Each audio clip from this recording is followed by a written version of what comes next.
Ibovespa e o cenário de guerra, e nesse momento eu vou fazer uma análise. Quais ações ganham e quais perdem no atual cenário, tá, pessoal? Mas antes de começar esse vídeo, dá um like. Se você não é inscrito no canal, inscreva-se e ative as notificações e comentem, né? Dado tudo que está acontecendo, quais ações ou qual ação você acha que vai se beneficiar e qual você acha que vai se dar mal nesse momento. Comentem, eu vou sortear um livro, O Investidor Inteligente, do Benjamin Graham, e uma garrafinha do canal. Para participar, basta comentar. O resultado sai na próxima terça-feira, às 9h30 da noite, no meu Instagram, né, nos Stories. Então, se você não me segue, né, aproveite, o link está aqui embaixo. E vamos lá, né, pessoal? A gente está assistindo. E vamos lá, pessoal. Estamos diante de um cenário um pouco turbulento, né? Uma guerra, né? Ucrânia e Rússia. Quando a gente olha para a bolsa, né, da Rússia, que está fechada desde o último dia 25, a gente vê do início do ano para cá uma queda de mais 35%, mas ela não está negociando. Quando a gente olha para o mercado como um todo, a reação é bem amena, né? Então, como eu venho falando aqui nos últimos vídeos, era esperado. E quando nós olhamos especificamente para o Brasil, né, vou colocar aqui um gráfico do que está acontecendo, Brasil na dianteira, né? Nesse momento aqui, Ibovespa acima dos 115 mil pontos, desde o início do ano para cá, subindo mais de 11%, contra, né, uma queda praticamente aí de todas as bolsas, né, ou praticamente todas. S&P caindo 8%, Nasdaq caindo 12%, Eurostoxx caindo 11%, né, a Bolsa do México zerada e a Bolsa da Índia caindo 5%, ou seja, os mercados estão em queda, né, forte queda, e do nosso lado aqui, uma alta expressiva. Isso faz parte de um movimento que eu venho falando desde o ano passado, né, nosso índice aqui ficou barato, nossos ativos estão descontados, mas isso eu comento mais em um próximo vídeo, e hoje o que a gente vai fazer aqui é uma análise micro, tá? Então não estou falando aqui de mudança de custo de capital, de risco sistêmico. Pessoal, esses gráficos que eu estou mostrando aqui, tá? Eles estão disponíveis dentro do meu canal do Telegram. Então eu vou deixar o link aqui embaixo, quem quiser entrar já estão lá. Então eu vou olhar para o micro, né? Então, o que está acontecendo na Rússia e na Ucrânia. O que isso está mudando? A dinâmica de oferta e demanda de vários componentes, várias produções, e como isso afeta as empresas, tá? Então, olhar nesse momento aqui, nesse vídeo, é micro, e olhando pelas empresas que mais devem ser impactadas aqui, a gente vai começar pela Ambev, né? Pelas ações da Ambev. Eu vou colocar o gráfico na tela para vocês. Quando a gente pega do início do ano para cá, Bovespa, né? Subindo mais de 11%. A Ambev, as ações da Ambev nesse momento aqui caindo quase 7%, e o que nós assistimos aqui é que nos últimos dias, né, depois do início desse conflito, esse movimento se acentuou. E por quê? Bom, eu falei aqui que a grande questão para se entender é uma questão de custos, o que deve ter um impacto forte, e receitas, né? Quem vai vender, quem vai se posicionar melhor nesse momento. Quando a gente fala de Rússia mais Ucrânia, eles são responsáveis pela produção de 18% do milho do mundo, tá? Ou seja, tem um impacto nessa produção. A gente está assistindo o quê? O preço de várias commodities parando. Quando a gente olha para a Ambev, um dos custos, um dos principais custos aqui, é o custo do milho, né? Então ela tem pressão, ela tem uma inflação forte do lado dos custos. E aí quando a gente coloca o ambiente da Ambev, né, nos últimos anos, é um ambiente mais competitivo. Nesse momento, a gente tem uma inflação alta no Brasil, a guerra em si tem um efeito inflacionário no mundo. Então, Brasil vive uma inflação, e quando a gente fala de Ambev, né, estamos falando de cerveja de alguma forma mais popular, né, não é classe só A, mas tem um amplo espectro aí na população, tem uma dificuldade em repassar a inflação, essa inflação de custos. Aliado a isso, né, a Rússia é uma das grandes produtoras de alumínio do mundo, então um outro componente nos custos aí da Ambev é o alumínio, que também está subindo, tá? Então ela tem uma pressão forte do lado dos custos, uma dificuldade em repassar, porque a população já vem sofrendo com inflação, então isso acaba comprimindo margens na Ambev. A gente vai assistir daqui para frente como é que isso aqui deve ficar nos próximos resultados. Mas essa é a primeira ação que eu trouxe para vocês. Segundo ponto, né, segunda ação aqui, M. Dias Branco, 29% da produção de trigo do mundo vem da Rússia e da Ucrânia somadas, né? quando a gente olha para a M. Dias Branco, por volta de 40%, um pouco mais de 40% do custo dela vem, né, do trigo. Ou seja, é outro case, é outra empresa que vai, né, já vai começar a sofrer com pressão de custos, e a gente tem esse momento, né, de uma dificuldade em repassar preços. A gente não está falando aqui de um produto altíssima renda, né? A gente está falando de venda de carro importado, que não tem oferta e que a produtora, né, que as empresas conseguem repassar o custo ali dessa mudança. Não, existe uma dificuldade em repassar e aí, consequentemente, uma compressão de margens e de resultados. Tá?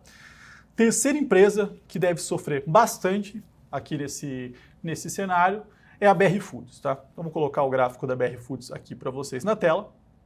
BR Foods, esse mesmo movimento, né, até mais intenso, Bovespa 11 para cima, BR Foods 31 para baixo, tá? Então está sofrendo mais nos últimos dias aqui, apanhou fortemente em função da guerra, né?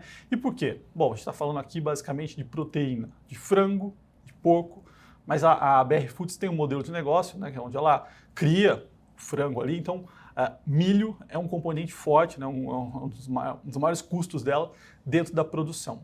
E aí, mais uma vez, né, inflação de custos com uma dificuldade de repassar, dado o modelo que ela tem integralizado. Né? Quando a gente compara com outros negócios de proteína animal, então o mercado de carne bovina praticamente não vai ter nenhum impacto.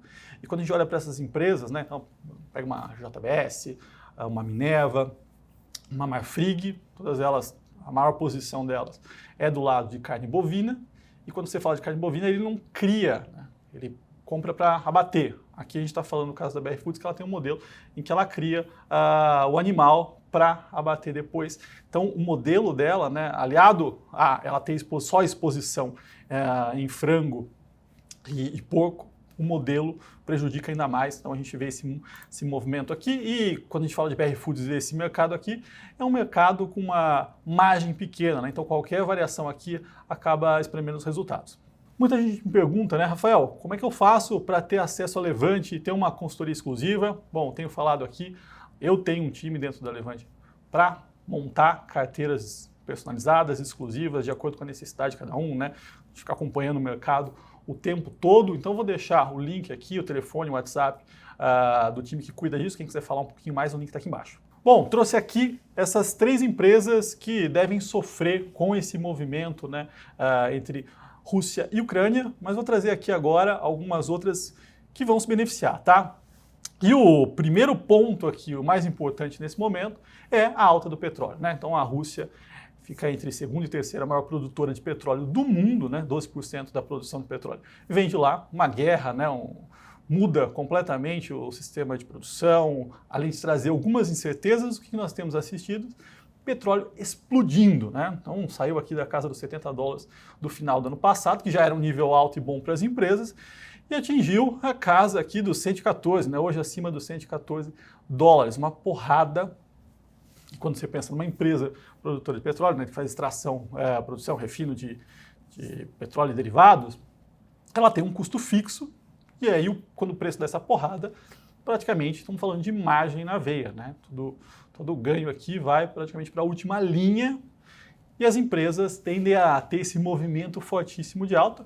Não sei se esse nível de petróleo vai ficar, provavelmente não, né, com um acordo, uma mudança aí nessa geopolítica, isso deve ceder, entretanto, nesse momento está alto. E assim, isso ajuda a mudar um pouquinho o nível no longo prazo. E aí quando a gente olha, né, para o preço das ações aqui, trouxe Petro, 3Rs e Prio, né? Então todas elas aqui, uma alta até que expressiva, né? Então um índice subindo 11, Petro 18, 3Rs 13 e Prio 39%. Aqui, chama atenção pelo seguinte ponto, né? Temos uma política de preço dos combustíveis, né? Que a Petro, teoricamente, é independente, mas nesse momento a gente tem uma defasagem de 25% do preço do combustível em relação ao que deveria ser justo. Tem uma questão política por trás disso. Então, esse ponto, né, essa incerteza acaba trazendo entraves aqui para a ação. Lógico, quando você olha para o nível de petróleo nesse patamar aqui, as ações da Petro já estão num nível muito mais alto. Esse que é um dos maiores riscos aqui da Petro, na minha visão, por isso que nos últimos anos eu adotei, né, dentro da filosofia minha, ficar fora estatal. E dando sequência, né, a essas empresas que devem se beneficiar, tem aqui o minério de ferro. O minério de ferro tem andado bastante nos últimos dias. Quando a gente olha aqui, $146 o futuro, né, a gente viu aí fortes altas nos últimos dias. A Rússia produz minério de ferro também, né, e aí com essa questão geopolítica acaba influenciando a oferta, minério voltando a subir, né? Tem outras questões aqui, a China acabou derrubando no ano passado, a gente viu aqui o minério bater abaixo dos $100 e depois retomando, tá, pessoal? Então a gente tem uma melhora aqui no minério de ferro e quando a gente olha para as ações da Vale, né, andando muito bem, quase 30% no ano contra 11% do Ibovespa, tá? Então, e aí a gente pega toda a cadeia, né, a produção de aço, quando pega CSN, Gerdau, e Minas, tem um impacto positivo.